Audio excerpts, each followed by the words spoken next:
Good morning. Good morning.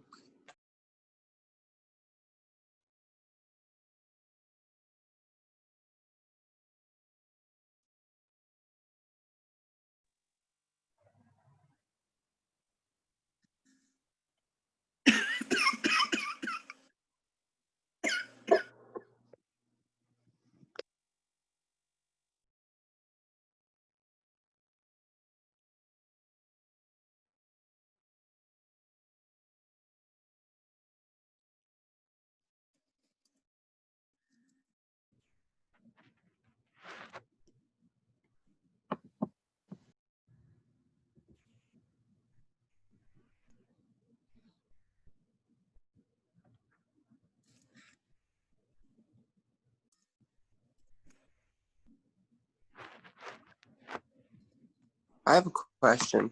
Yes.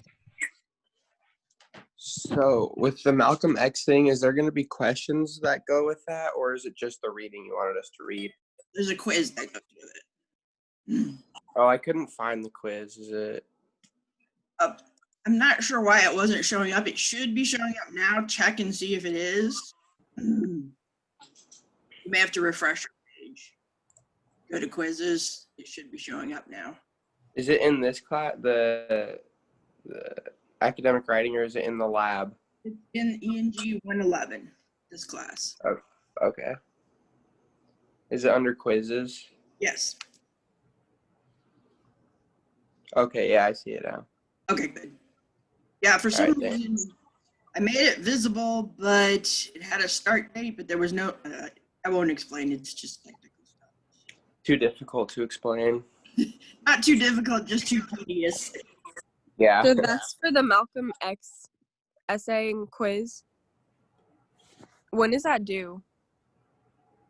The quiz is due by midnight. Okay. Reading was for today.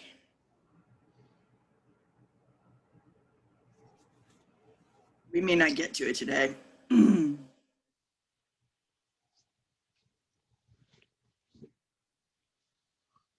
Good questions. Anybody else? Yeah, if you looked for the quiz before it wasn't showing up, it should be showing up now.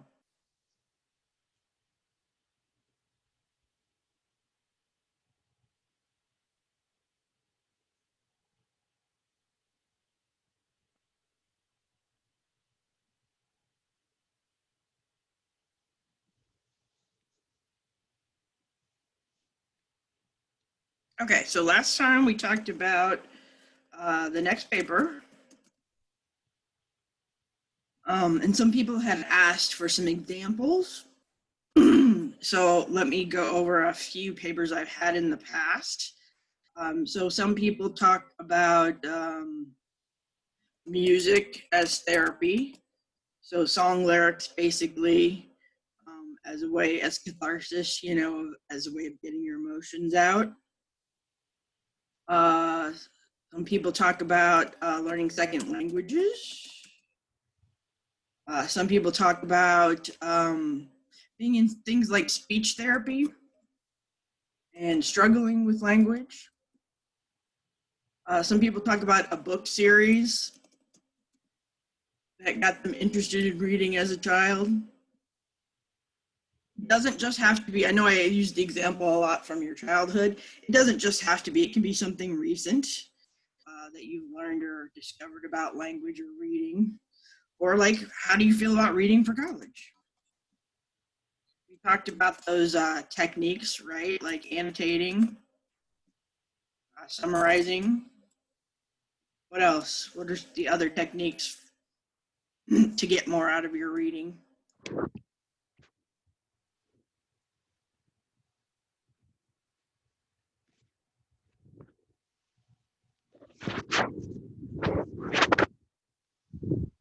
What do you do before you read?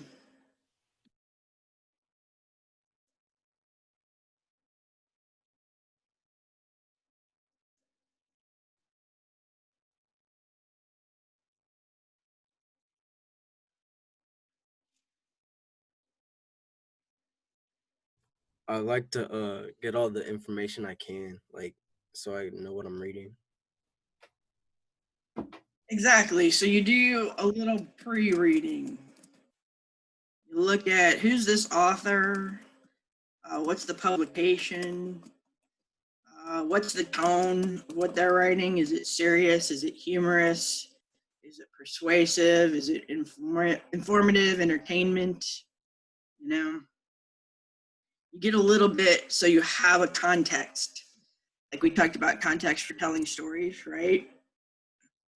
You know who this person is a little bit and the publication's background.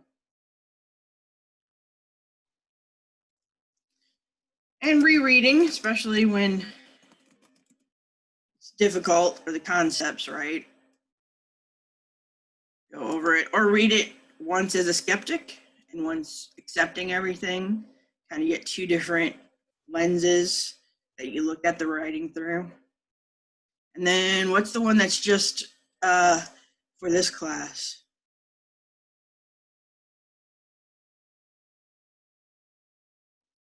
Reading in order to do what?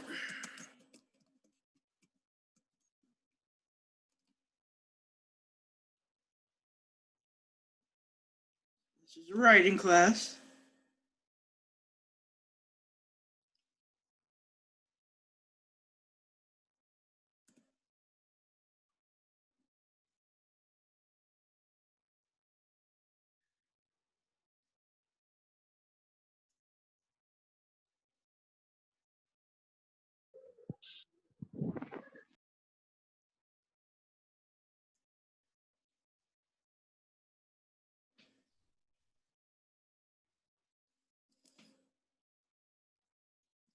About reading as a writer. What does that mean?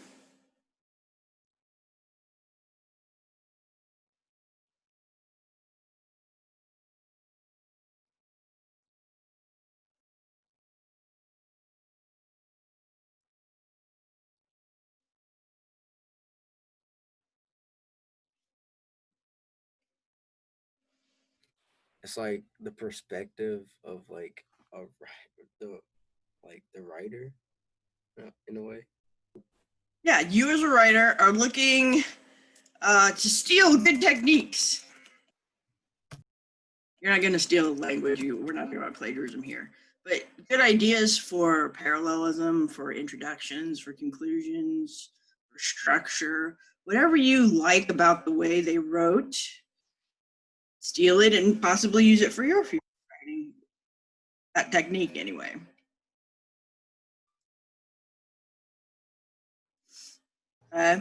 So, yeah, any of those things, having conversations with the author, that could be a paper.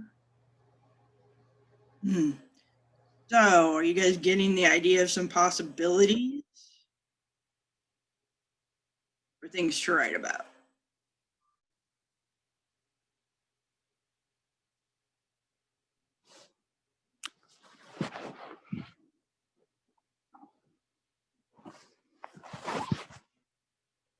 You can also talk about negative experiences with writing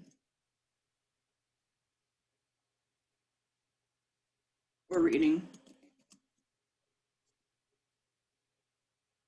I had some people talk about how they started out with a negative and became positive, or it's still negative.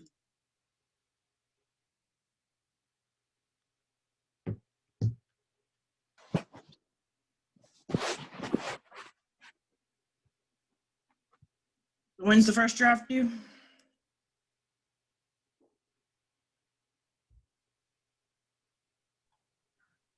Monday. Yes, Monday we'll do first draft. We'll do some peer review.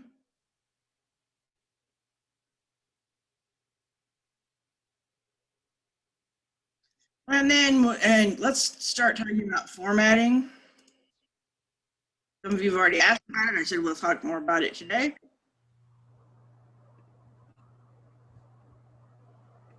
So I am going to please give you a link to a template that you can use if you choose to, or you can just format it for yourself. It's up to you.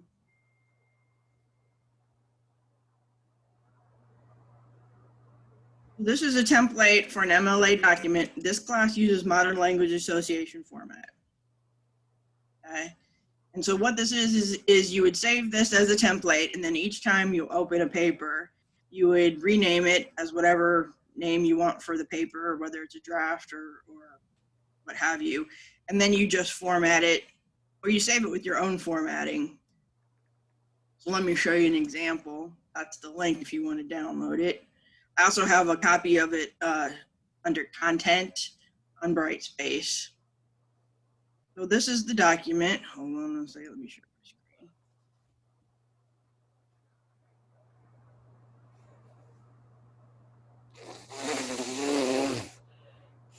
screen. Bless you. Thank you.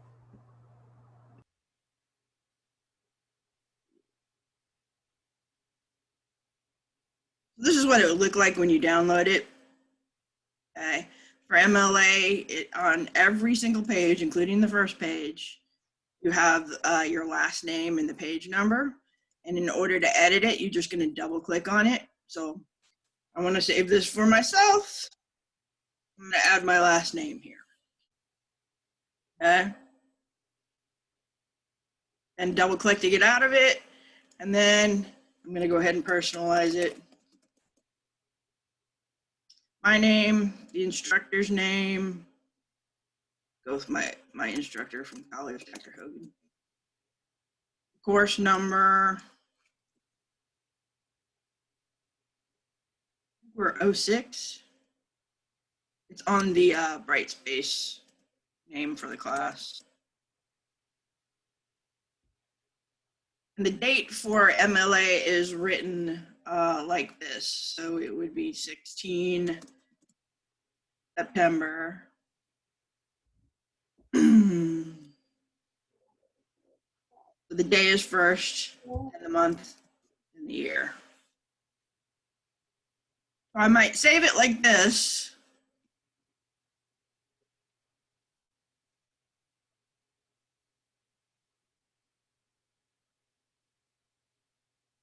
I'm not going to save it because I use this as an example, but follow me. Put in your information, and then each time you open, if you have to do an MLA paper, there's also a template for APA. I know some of you probably already have to do that. For this, for the title, it has a space and a place. You don't have to have a subtitle. Let's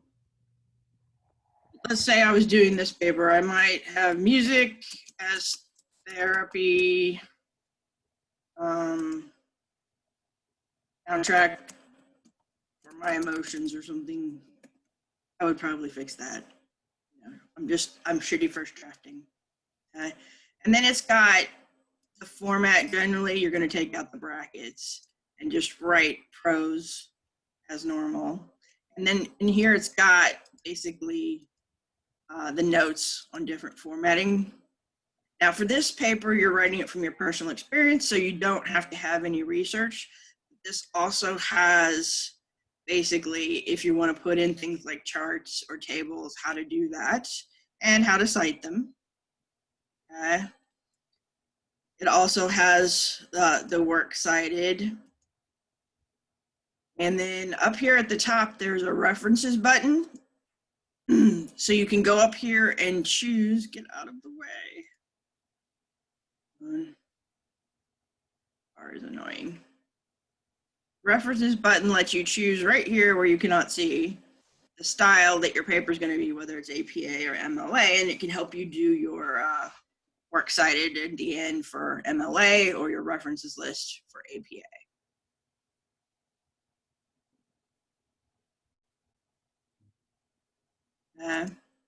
So you can just save it with all your information, change the name of your instructor and class accordingly to what paper assignment you're doing, and the title. And you can use it, it's already got the right margins, the right font. And as we go into when you need research and how to cite things, we'll talk about how to do that. So this is the first stage, is knowing what the first page looks like. MLA doesn't require a separate cover page, APA does. but you'll see that if you download the template document. Any questions about this? So is this like about how we learn to speak English? Because you keep bringing up like music is like therapy. So like I'm confused on like what it's like the assignment is. It's So about like what we wrote over yesterday, we talked about like how we learned English. yeah, just as like sort of a starting point. It doesn't just have to be about how you learned it. It just has to be about something about how language works in your life. Okay. I was just having you sort of start at the beginning and giving some examples, but it can also be about how you use language now. I had a great paper on like different uses of the word bitch. That was a fun paper.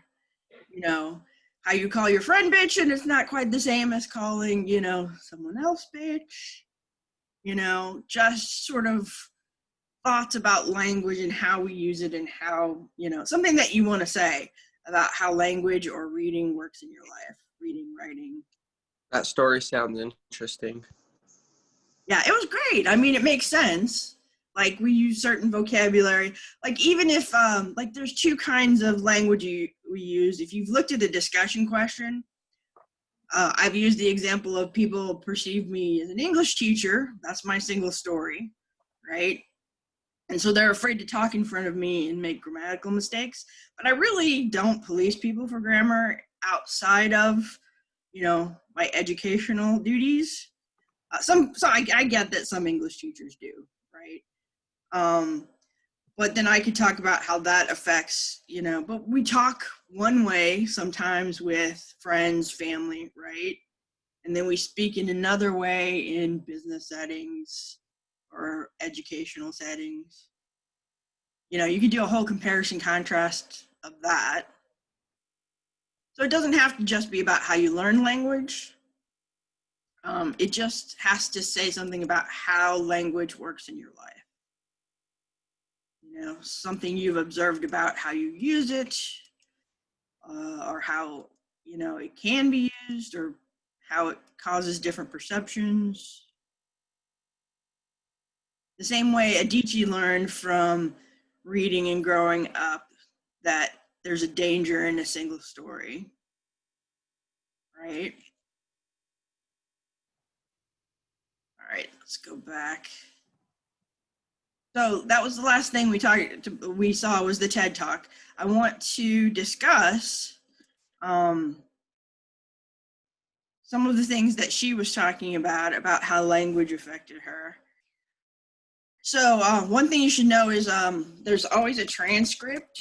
So if you watch a TED Talk and you don't necessarily want to watch the video or try to find what you were talking about, you can go to the transcript and Control F to find something.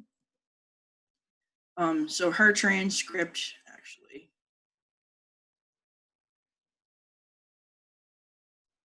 One moment, please. So this is an example of the transcript where you can see what she said. Here's her introduction. I'm a storyteller. I'd like to tell you a few personal stories about what I like to call the danger of a single story. So she introduces her topic and a little bit of her thesis, right? And then she uses examples to support. So if you're going to tell me music is therapy, you're going to bring out some songs that are therapy for you, right? So the only restriction for this assignment is basically it has to talk about language in some respect. You and language, your experience with it. So what are some examples of single stories in your personal life? Everybody type something. If it's the one that you use for the discussion question, that's fine.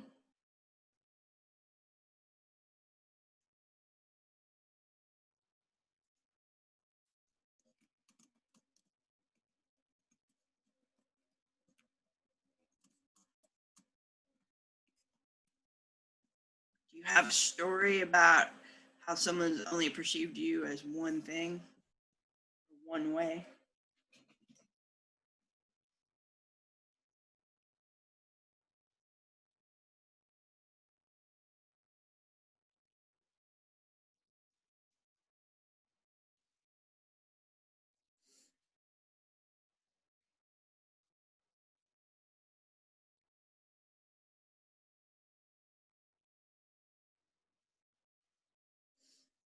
as a jock. So everybody help us out. So what are our perceptions? What is our single story of what a jock or an athlete is?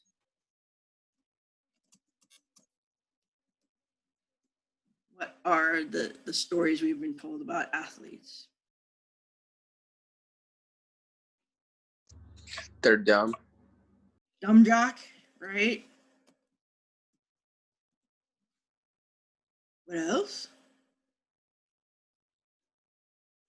Tend to be jerks, popular, cocky. Good. Where do we get these stories?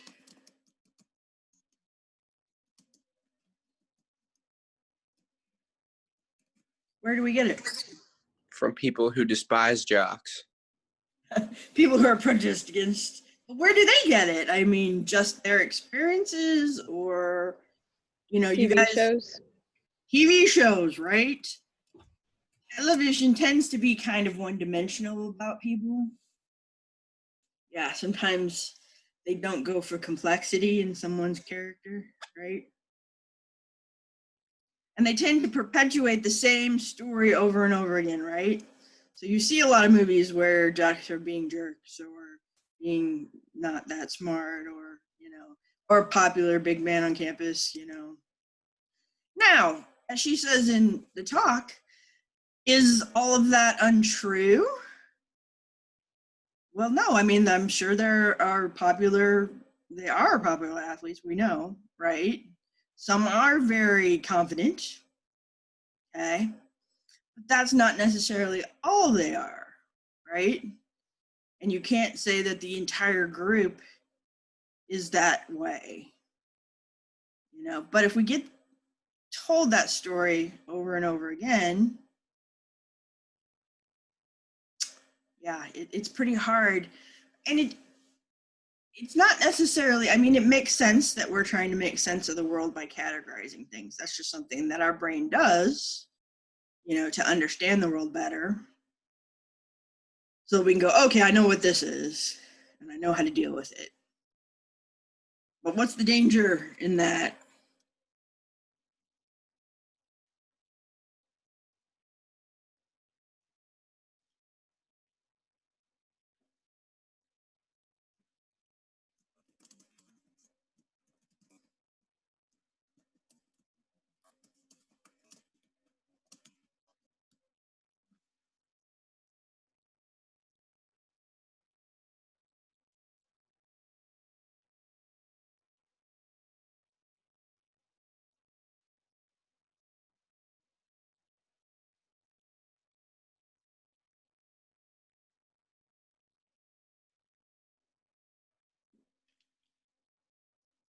Is there a danger?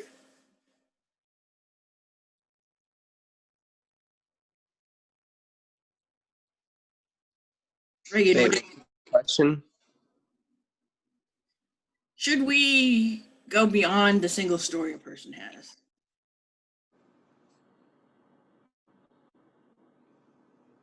She says, Probably not. no? I don't know. Well, that's what I'm asking. If we meet somebody and they tell us they're an athlete, and then we have all these assumptions that we bring to who they are, is it always going to match? No.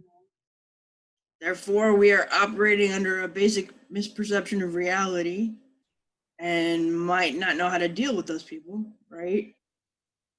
I feel like with life, if you go through looking at a single story, you're assuming, which makes an ass out of you and me, because I'm sitting here looking at you going, I don't know who you are, but I'm going to judge you. And that's wrong. Yeah, judging is harsh, on us, on other people. I mean, kind of one cool way to approach it is like, okay, I know I have my single story. Now, what's different about this person who's an athlete than my single story? That's kind of interesting to explore.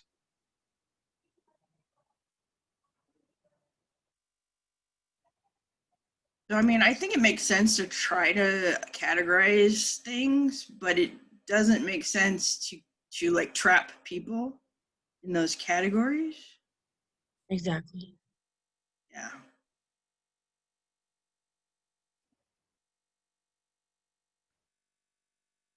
I'd like you guys to talk about the next question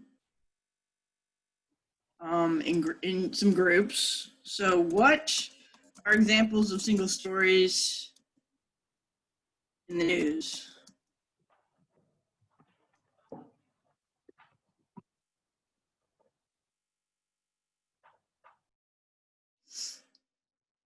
I'm going to put you in some groups. I want you guys to discuss it and come back with a couple examples to share.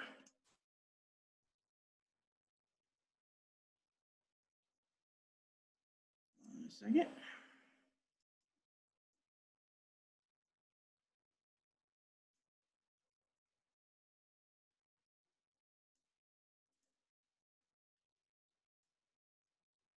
People that we have.